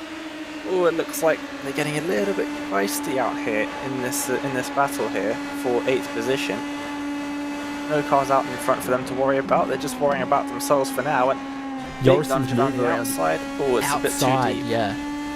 Just a little ambitious, trying to take the spot away from Randy Shoemaker. He knew that he had to be aggressive on the way into the corner. He's not at the next corner where Hellberg might try to return the favour around the outside. Becomes the inside for the toe. Hellberg's putting himself in a risky spot in the first half of the race here, and it has ended in pain. He's in the wall. Randy Shoemaker's in the wall. I was thinking, you know, the moves are so easy into the carousel. Why would you take this amount of risk here? Might have thought it was his only chance, but we'll see from an offboard how that one ended in disaster. He might have just been looking at trying to outbrake the car to his left, and he's ploughed into the car in front. What do you make of this? Yeah, just a small contact there. Oh, it was taken out. Possibly taken out one of the car that was originally alongside. Possibly all three of them getting some pretty big damage. Actually, we'll take a second look. Well, I guess a third look at this incident. It was a very odd one. Just outbraking a little bit, and then the front car, the number 3, getting spun right around. That's Shoemaker. We'll see now who else gets involved. Oh, I think that might have been a bit of ghost contact between the 31 and whoever was alongside them. I think it was Jorison. Yeah, and he picked up a bit of damage, so he's rolled through pit lane to take the repairs on that one. What he didn't do on pit lane was take any fuel, so obviously he's saved enough early enough, or it didn't cross his mind because he was too worried about the damage. So Jorison back into the race in 12th. Up front, it's McCormick from Stump from Barry Hills. It's this trio for the top 3 and for the podium spots, and they have managed to leave Russ Addy and Greg Garris behind just a little bit. Always feels inevitable that the big leading pack will begin to fracture into some smaller groups, but it took a while. In fact, it kind of took that accident for it to happen. There really was a top 10 group for a good couple of laps. Yep, and now it is once more just 3, as we saw in that first race. For quite a while, we only had 3 drivers up at the top. Addy was in that pack and now finds himself in 4th place. Hoping to do quite a bit better than the finish that he managed to get in race number 1. Of course, running out of fuel, finishing a lap down and not getting to the end of the race. Probably going to be doing a little bit better in terms of fuel saving this time, although it is leading a pack and not in the draft, so not quite as easy as it might seem for Russ Addy to save a bit of fuel out in the there. background, Stefan Roschen went and grabbed a spot away from Greg Garris, so he is picking them off one by one in this group. He's gone from 7th into 6th and now into 5th, and he is right with Russ Addy as they race right now. And then the timing column on the left, you can see there's another 3.8 seconds from Russ Addy to the leading trio. Gosh, Rosten would need a huge amount of speed if he was going to get around Russ Addy and then catch anyone else. Yep, Addy's still leading in this group. I'm not too sure how Russ Addy would feel about this, knowing that fuel saving is probably a must. As we reach the halfway point of the race, I'm not too sure if Addy's going to be too pleased about having lead a group. Although 4th place is very good in terms of point scoring. Sort of a question of who is going to make it to the end. Big improvement over what he managed from race 1 as well, where he was one of those drivers who ran out, needed the tow hook, and therefore, well, you can't cross the finish line on the back of a tow truck, so you do end up getting scored that lap down. Whereas if you ran out of fuel and towed on the penultimate lap, it'd take you to the pit lane, you could fuel it up and still make the checkered flag under your own power.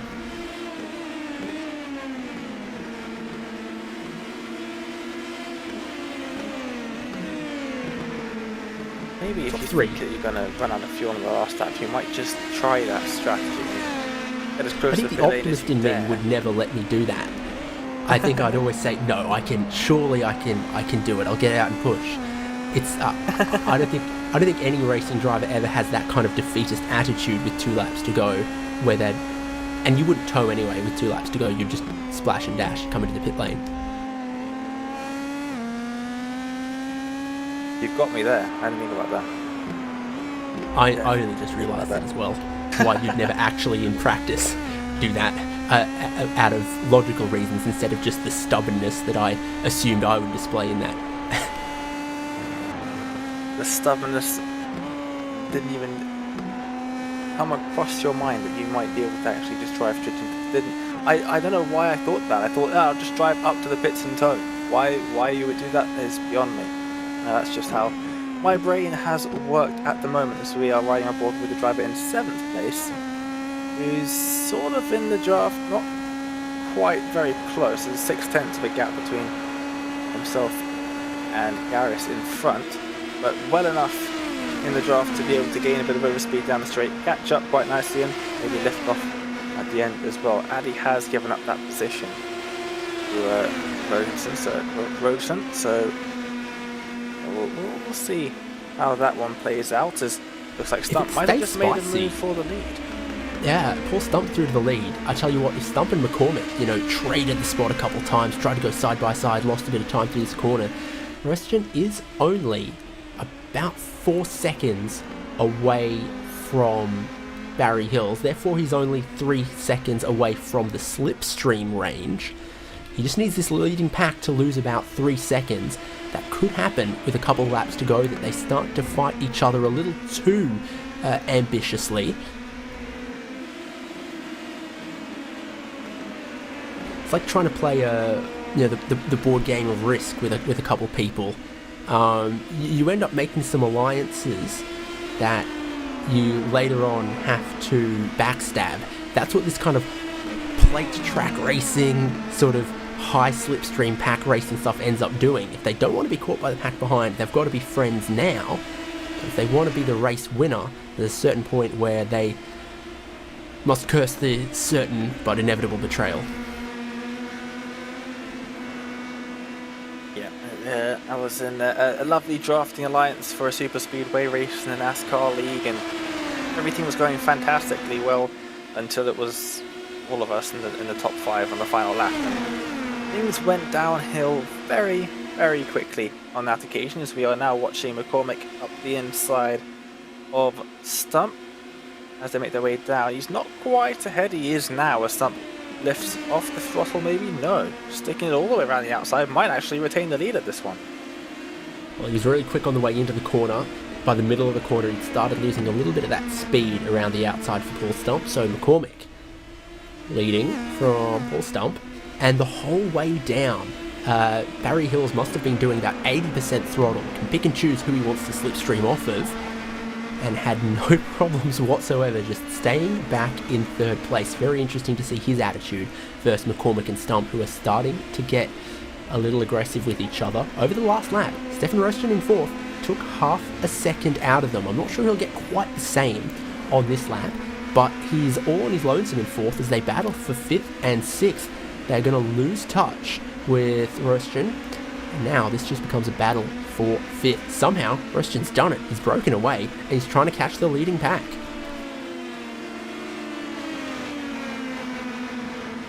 Yep, he is. We've got very close there between a couple of drivers further back, but looking at this battle, it is still Addy who is trying to stick behind the draft. I think a couple of laps led in front of a pack was more than enough for us. Getting a couple flashbacks maybe to running out of fuel in that first race, and tracking behind for the time being, as they are going to go almost 3 wide, and in fact they are 3 wide, heading down in towards turn 5 for the race lead, and it's McCormick on the inside, Stump on the outside, and I think McCormick is going to have the better line through the outer loop once again, and holds on to the lead for now. Hills trying to get involved, I think backed out of that one when it was pretty certain Hills wasn't going to be able to get past him.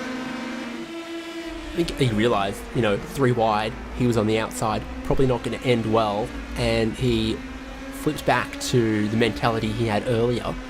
But then it was sort of a replay that McCormick just finds more speed on the inside. If he can hold that inside line on the last lap, maybe that could work for him. Regardless, Stefan Röstgen is now only 3 seconds behind Barry Hills, therefore only 2 seconds away from picking up the slipstream.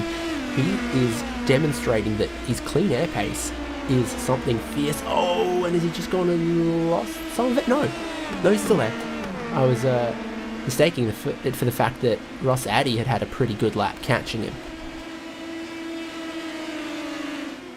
Yeah, 1 second the gap between Addy and Röstgen.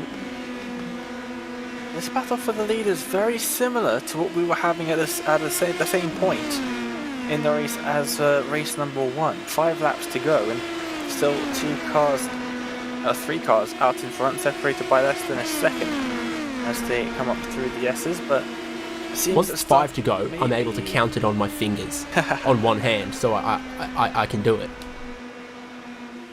Yeah, it makes it a lot easier for us. Especially with these counters. Sometimes when it just shows how many laps there are and how many laps are in the race, you can start getting a little bit tricky trying to work out how many laps there actually are to go, because it's not quite as simple as if it's on lap 17, there are not 3 laps to go, there are 4 laps to go. With this, it's very easy to figure out how many laps there are to go, because it just tells you. Stump not going for the move this time by, he's sticking back. So I wonder if that's the plan, just stick back in second for now and make the move on the last lap, or is he maybe struggling for pace a bit? It's a bit of a catch-22 here. I think he's also struggling with the rear tyres now, and you spend a lot of time in the dirty air of the car in front. You are going to wear your tyres down more than someone running in the clean air. So you run in the clean air, you're burning too much fuel, but you run in this sort of Barry Hills position or Paul Stump position here, and if you're not careful, you can wear down your tyres. Now, sure, if you trying to preserve the tyres, you won't slide them around too much, but if you're trying to push hard in the slipstream and therefore in the dirty air, you might wear them down. We've also seen Stump try to do that move around the outside of the carousel. We've sort of seen how wearing that can be on the tyres, trying to dive in there, try to take an unconventional line. Again, sort of stock car and oval car racing style. That's a line that'll wear down those tyres if you try to keep a lot of throttle in it. 4 to go, and this is an interesting spot to ride on board. I also want to know how close it gets to the rev limiter in the slipstream. I think Hills might have started rolling out of the throttle a little bit here already. No worries with the rev limiter, but I don't think he used the full effect of the slipstream. Yeah, no, the gap started to increase almost definitely. Lifting off on the throttle slightly as they are side by side in this battle for 6th position. Greg Garris on the outside now, heading into the chute, and they are still side by side. And finally, Garris ahead as they go into tow. I think it was Garris defending that position on that occasion, and now looking ahead, maybe trying to find a 1.5 seconds in the remaining time in this race to catch up to Röstgen and Addy, who are battling out for 4th and 5th. Addy is caught up quite considerably in the last couple of laps to catch up to just 2 tenths behind Röstgen for that 1st position outside of the podium. Russ Addy was the fastest car out on track last lap as he caught a whiff of the slipstream on Röstgen and sort of pulled himself in by that imaginary rope up towards Stefan Röstgen. So now it's 3 cars for the lead, 2 cars for 4th, and we've been watching the great 2-car battle for 6th as well. This is how close Addy has gotten to Röstgen. Not a car length between them as they dive through turn 1. Both of them using plenty of that runoff. Garris in the background doing exactly the same, but to make the move stick here, Addy is just a little too close. He won't be able to build up that momentum to get around. He's still all in a line for the top three. Side by side, Addy is going to look for the outside. Rushton's still going to defend the inside. And with equal drivers, it seems like the inside line is preferred, but occasionally someone is super gutsy around the outside. Addy's going to do it. It might just be Rushton trying to get into that draft, though, is once more Garris and Broining very close together, getting through turn 6 and now in towards toe as well. Both of them club Texas. It's only 0.3 per second now. He's Stump's caught up a bit.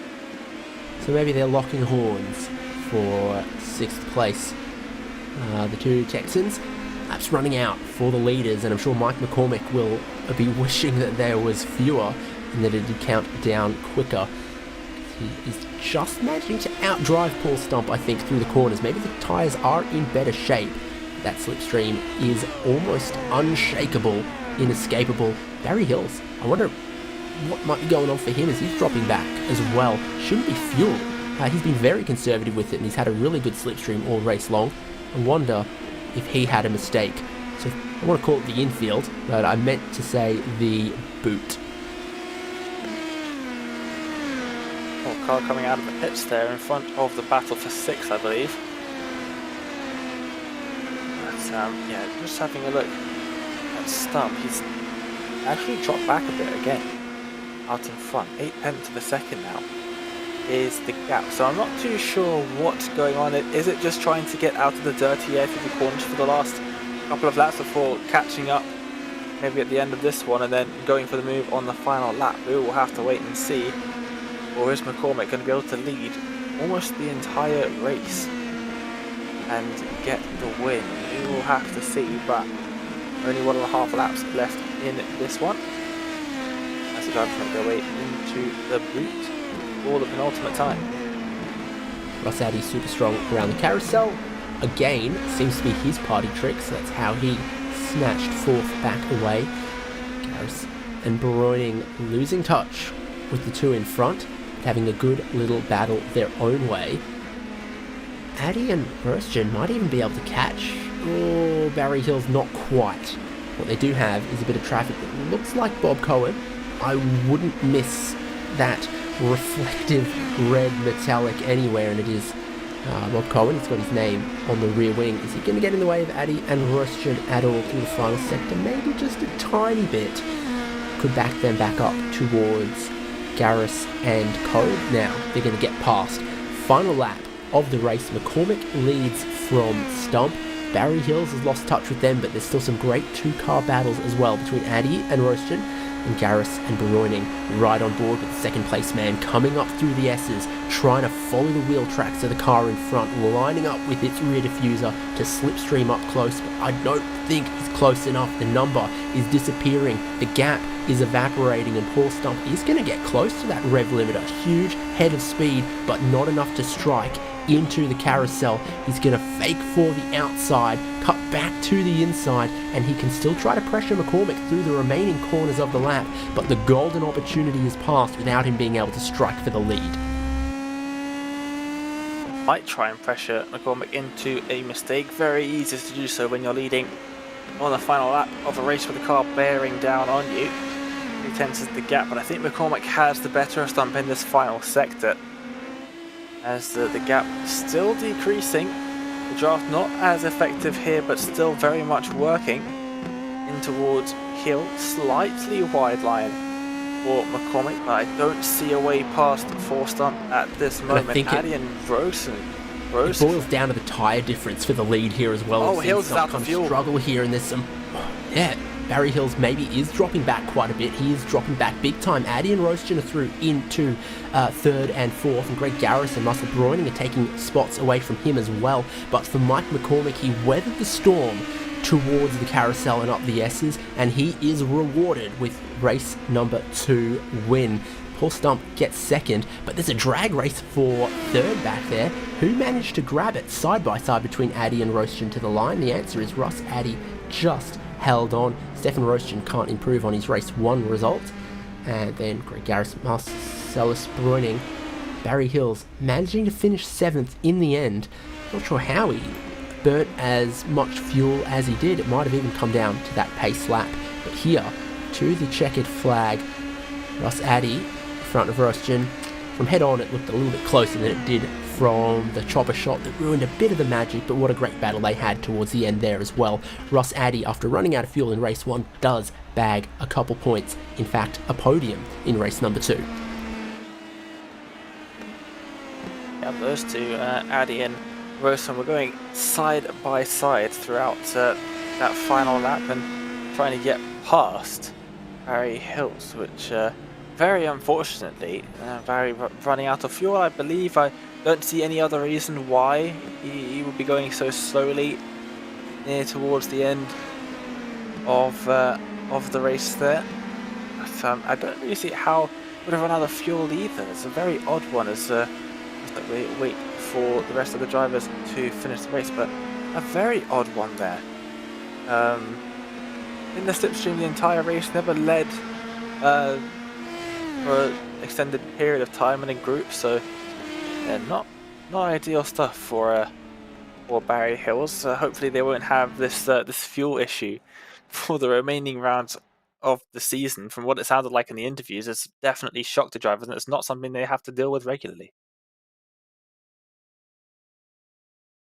Yeah, so everyone's taken the checkered flag now. Before we get to the results, I'm just hearing a little bit of chatter that actually the fuel amount, copy and pasted from last time the series was here, but drove the bus stop. So the difference in the fuel consumption is going flat out all the way to the outer loop, rather than having to lift off and kind of nurse the car through the inner loop. There you go, the little differences that the layout can make. So Mike McCormick wins, Paul Stump gets second, and Russ Addy completes the podium, outfoxing Stefan Roastion at the end there, but what a close little battle they had. Greg Garris for 5th, Marcellus Bruning 6th, and Dev Donnelly able to steal a spot away into 7th. Barry Hills had quite a slow final lap, spluttering to the line in 8th, but look at the timing there, still just ahead of Bob Kern, and Joe Wren finished in 10th. The biggest mover in the field as well, started from 33rd to finish in the top 10. Douglas Beasley for 11th, then Gerhard Strorison, Peter Hellstrom, John Van Barsen, Robert Love, Jerry Kerr, and Randy Shoemake, the last driver to finish on the lead lap. Bob Cohen, we saw him just drop off the lead lap in the closing stages, and Gene Moore, Richard Varley also get scored 1 lap down. And we also, for 21st, have Ulf Olsen 1 lap down, 2 laps down for Pierre Dione and JC Hay. Joel Martin 4 laps back, and then it is retirements for everyone else. We saw the incident involving Leif Hellberg and others, so Bill Lawrence, Leroy Coppage, Stephen Greenwood, Gary Bystrom, Ernie Cancio not having the final race of the evening that they wanted, and we saw Michael Bailey and Paul Velasco get caught up in the lap 1 drama. Mark Robertson didn't take the start. Dane, give me some thoughts on race number 2 and our podium before we grab a couple of them to have a word. Well, it was a lot more reserved from the drivers right at the front. We didn't see moves being made lap after lap after lap, and that's, I guess, to be expected after the fuel worries that some of the drivers had. I'm very surprised to see some drivers running out of fuel in the second race as well. You would probably have expected the drivers to be a little bit more cautious in that regard, but still we had a couple drivers running out of fuel, and obviously a couple more incidents than we had in race number 1. Not what you really want to see, but for the most part, it was maybe 3 or 4 incidents that we saw across a 20-lap race with 32 cars taking the start of the race. So in the grand scheme of things, not too bad at all. And yeah, good win there from Mike McCormick to take the win despite having pretty repeated pressure from Paul Stump throughout that race. So, different set of drivers to speak to after race number 2 than race number 1. Mike McCormick was our winner here in race number 2, and congratulations, sustained a lot of pressure from Paul Stump in what was a very strong slipstream as well. You couldn't shake him. No, Paul's quick. He's hard to shake. I thought he was going to probably get me. Going back and forth for that lead and side by side at times, how did you manage the fuel? Because, again, it was a bit of a sticking point for some. No. Well, on a warm-up lap, I cruised around in 4th and 5th gear when I could. And that made most of the difference. Then it was a full formation lap here as well, which we mentioned can burn down some of the fuel if you're not careful. Watkins Glen seems to appear on the calendar very, very regularly and produces some good racing. And are you happy with it again now that it's been kind to you in the second race? Yeah, last time we raced here, my own fault, I spun twice in each race. Spun once on each race where I had never spun before. I just had brain fade. And I haven't raced a full season till this season. The last 2 I haven't raced that much. So some fast loaded corners here at Watkins Glen as well. It's a pretty smooth and sweeping track. How'd you find the tyre wear goes over 20 laps? There was a few drivers who kind of looked like they wore out the rears if they weren't careful on this race distance. yeah, they start fading there at the last. You have to be real careful. Well, it's good to hear from you, Mike, and you've picked up the most points you could out of this round. Anyone you would like to thank on RaceSpot?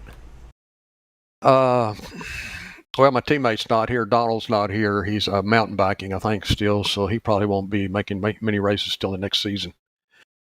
So I don't really get to practice with him. So just everybody that runs it's a great series, great group to race with.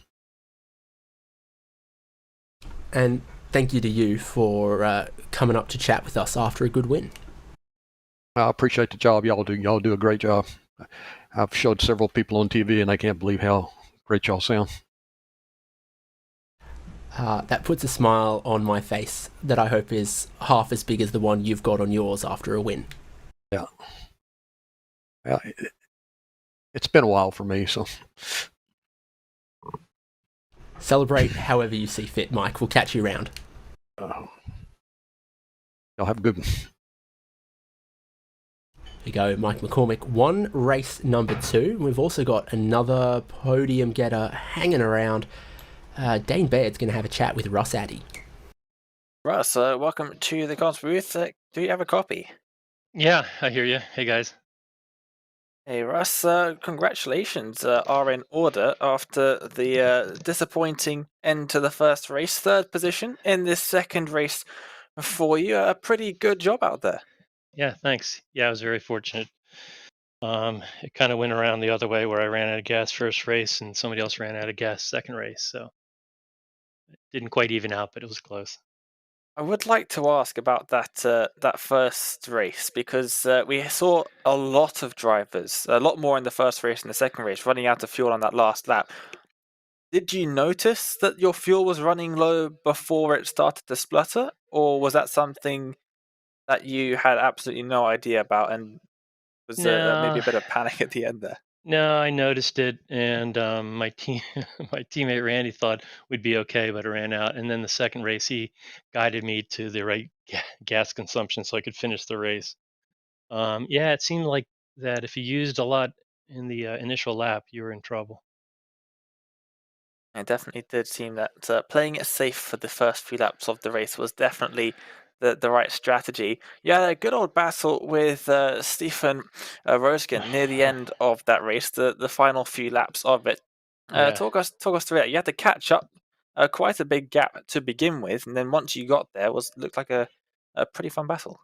It was a great battle. I mean, there's whole battle. The first race was excellent too. I mean, these guys are really consistent, and you can trust them. That's the good thing is if you didn't lose position of the guy behind you, it would be so much fun to go side by side more often.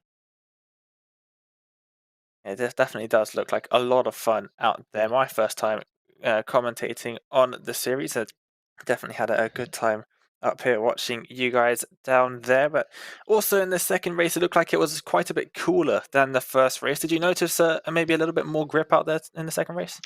I really didn't notice much difference at all. I had to work my way up from I think 12th or 13th, so I was more focused on not making mistakes and trying to be as efficient as I could.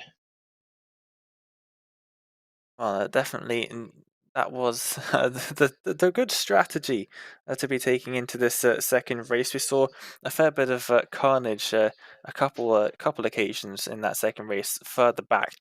But third place for you, definitely making up for the disappointing end to that first race, of course. Russ, is there anyone you would like to give a thanks to here on RaceSpot TV before we let you go? Well, for sure, my teammate Randy, as we said, halfway through the race, I told him what fuel I had, and he told me I wasn't going to make it. So we kind of strategized and got me to enough fuel. And of course, David, and you televising, I usually do really well. David will vouch for that. Well, That's true. thanks a lot for joining us in the comms booth. Congrats on that third position, Yeah, and we thanks. will see you for the season finale. Oh yeah, I'll hope I'm here.